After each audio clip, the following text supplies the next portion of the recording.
Hi everyone, कैसे हैं आप सब लोग। मैं बहुत मजे में और मुझे पता है कि आप सब लोग भी बड़े खुश होंगे। हाँ, थोड़ा थक गए होंगे 2 दिन ईद का त्योहार मना के। और आज भी एक्चुअली एक तरह से ईद ही है क्योंकि ये 2-3 दिन चलती है। तो आज भी आप बहुत ज्यादा मजे कर रहे होंगे। मेरे घर पे तो बहुत उथल पुथल मची हुई है क्योंकि कल से मैंने बिल्कुल सफाई नहीं की है और सब इधर उधर फैला हुआ है। मैंने अपनी ड्रेस, जो मेरी ईद की ड्रेस थी, वो भी मैंने अब जाकर ठीक से रखी है। मैंने बहुत इंजॉय किया। मैं ईद का खाना खाने के बाद, डिनर करने के बाद घूमने के लिए गई थी। 1-2 घंटे हम लोग लॉन्ग ड्राइव पे गए हुए थे, पूरा मुंबई घूम रहे थे, बहुत मजा आ रहा था। लेकिन मैंने उसे रिकॉर्ड नहीं किया ऑब्वियसली। गाड़ी में इतना ज्यादा ऐसे रिकॉर्ड हो भी नहीं पाता ना। लॉन्ग ड्राइव पे आप क्या रिकॉर्ड करोगे, आप लाइट वाइट मार के रिकॉर्ड करोगे, कुछ समझ में नहीं आता। तो मैंने वो सब नहीं किया। और मैं उम्मीद यही करती हूँ कि आप सब लोगों ने भी उतना ही इंजॉय किया होगा ईद में, या जितने भी बड़े बड़े फेस्टिवल्स होते हैं, दिवाली होती है, जो भी हमारी कंट्री के फेस्टिवल्स होते हैं ना, उसमें पूरी पूरी फैमिलीज एक साथ आकर रहती हैं और बहुत इंजॉय करती हैं, और तब आता है असली मजा। मैं आप सब लोगों के मैसेजेस पढ़ रही थी, मुझे बहुत मजा आया उनको पढ़ के। और मुझे पता चला कि आपके पर्टिकुलर घरों में क्या क्या ट्रेडिशंस हैं, क्या क्या चीजें बनाई जाती हैं, क्या क्या किया जाता है, और कौन से चीजों को, कौन से रूल्स को, रिचुअल्स को फॉलो किया जाता है ईद में। बहुत इंटरेस्टिंग लगा मुझे। आई थिंक अब आप लोग थोड़ा रेस्ट करेंगे क्योंकि पूरे महीने रमजान चले हैं, मतलब फास्टिंग चली है, निर्जला फास्टिंग चली है, जिसका मतलब होता है कि बिना पानी के फास्टिंग चली है। तो उससे बहुत ज्यादा एनर्जी ड्रेन हो जाती है, और इसीलिए आप सब लोग रेस्ट करेंगे और आप थोड़ा सा डिकम्प्रेस करेंगे। जो भी ईद में बहुत ज्यादा हंगामा हुआ है, बहुत ज्यादा पार्टीज हुई हैं और इफ्तार की पार्टीज हुई हैं, उसके बाद सब लोग थोड़ा सा इजी लेंगे खाने पीने को भी। आज मैंने यही सोचा है कि मैं बहुत ही हल्का फुल्का घर में खाना बनाऊंगी। मुझे लगता है कि सब लोग यही करेंगे, अपने घरों में थोड़ा हल्का फुल्का खाना करेंगे ताकि पेट को भी थोड़ा आराम मिले। बाकी जितने लोग भी नवरात्रि के व्रत रख रहे हैं, उनके लिए तो अभी 5-6 व्रत और बाकी हैं, जिसमें वो सिर्फ रात में खाना खाएंगे। और वो नॉनवेज भी नहीं खा सकते अगर वो नॉन वेजिटेरियन होंगे। वो लोग बहुत स्ट्रिक्टली वेजिटेरियनिज्म को फॉलो करते हैं इन व्रतों के टाइम पर। तो या मैं समझ सकती हूँ। पता है, आज मैं बहुत ज्यादा रिलीव्ड हूँ। पूजा का मुझे कल फोन आया था कि दीदी मेरा पैर ठीक हो गया है, अभी उसकी पट्टी उतर गई है और मैं कल से आऊंगी काम पर। तो आज वो आने वाली है, वही खाना बनाएगी, वही सफाई करेगी, मुझे कुछ करने की जरूरत नहीं है। I am so relieved, oh God. But उससे भी ज्यादा मैं इसलिए रिलीव्ड हूँ कि मैंने ना एक्चुअली उसके लिए प्रे किया था। मैंने बहुत ज्यादा दुआएं मांगी थी कि उसको बस बहुत बड़ी चोट ना लगी हो। उसकी जो चोट है, उसको लग तो गई थी पैर में और उसका फ्रैक्चर हो गया था, लेकिन वो हेयरलाइन फ्रैक्चर में ही निकल जाए, यानी कि जल्दी से जल्दी ठीक हो जाए। और ऐसा ही हुआ। 1 हफ्ते के बाद डॉक्टर ने पट्टी निकाली और उसने बोला कि मैं चल पा रही हूँ, जरूरत भी नहीं पड़ी फिर से पट्टी करने की। और वो बोल रही थी कि वो आकर आराम से काम कर पाएगी। वैसे तो मैं उसको बहुत ज्यादा बर्डन नहीं दूंगी, लेकिन अच्छा है कि उसकी चोट ही इतनी छोटी सी थी कि वो जल्दी से ठीक हो गई, बड़ी चीज कोई नहीं हुई। सो आई एम वेरी हैप्पी कि पूजा ठीक हो गई है। तो वो आएगी तो मैं आपको उससे मिलाऊंगी। मेरे ना सर में बहुत ज्यादा दर्द हो रहा है।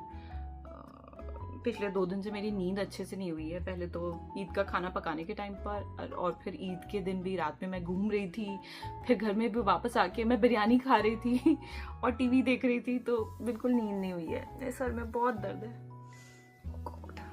कॉन्स्टेंटली। तो अभी हमने बनाई है चाय, अदरक डाल के, अच्छे से अदरक डाल के तब हम चाय पियेंगे, और इससे होपफुली आराम आ जाएगा। और अगर आराम नहीं आएगा तो खाना वाना खा के मैं एक कॉम्बी फिल्म ले लूंगी, तो फिर आराम आ जाएगा। इसे कहते हैं अनसॉलिसिटेड मेडिकल एडवाइस देना। किसी ने मांगी नहीं है, किसी को जरूरत नहीं है, लेकिन मैं फिर भी बता रही हूँ कि अगर सर में दर्द हो, कॉम्बी फिल्म खाओ, CFM, आराम जरूर आएगा। लेकिन कुछ खा के, ऑलवेज कोई भी भारी मेडिसिन, कुछ अच्छा भारी खाना खा के फिर खानी चाहिए।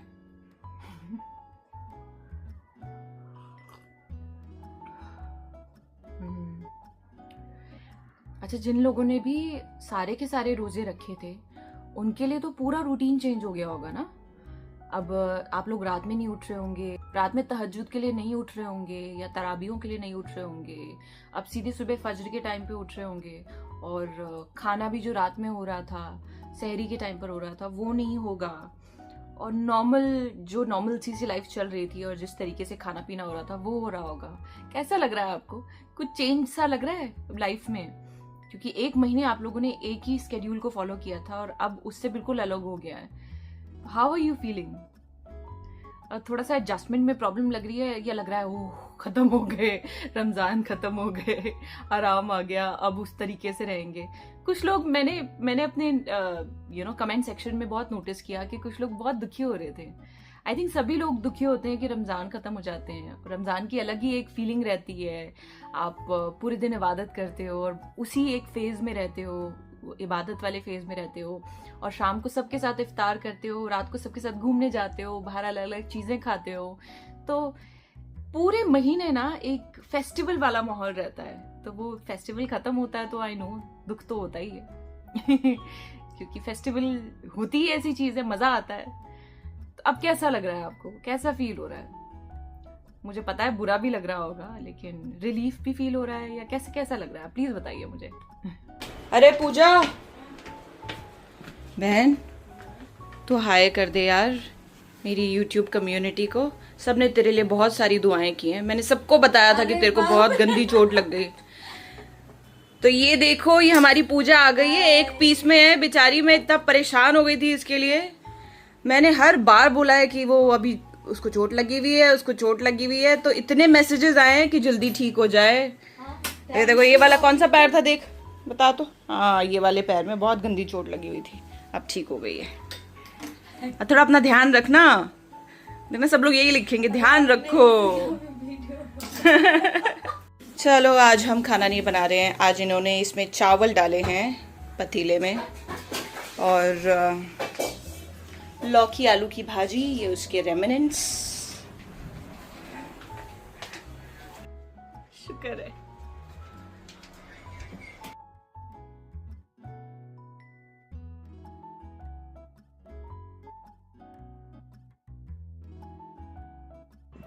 मैं हमारी पूजा के लिए मॉप लेकर आई जिससे वो खड़े खड़े पोछा लगा सके।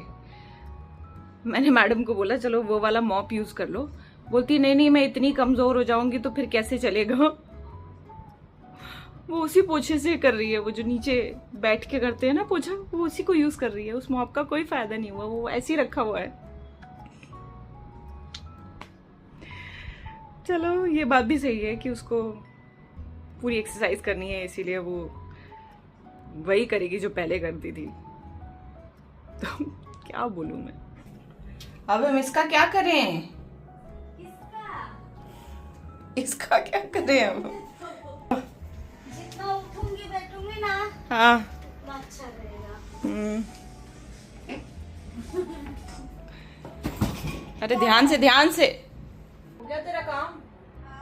इधर आ बाबू।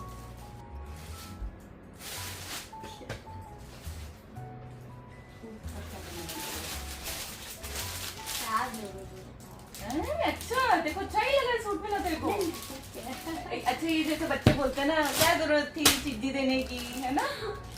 100 रुपए देते थे ना, क्या जरूरत है, ऐसा बताया जाता था। ऐसा बोलना बेटा। नहीं, मेरे को कुछ तेरे काम के हिसाब से लिया है, तुझे कॉटन अच्छा लगता है ना, तो मैं वही ढूंढ के लेकर आई थी।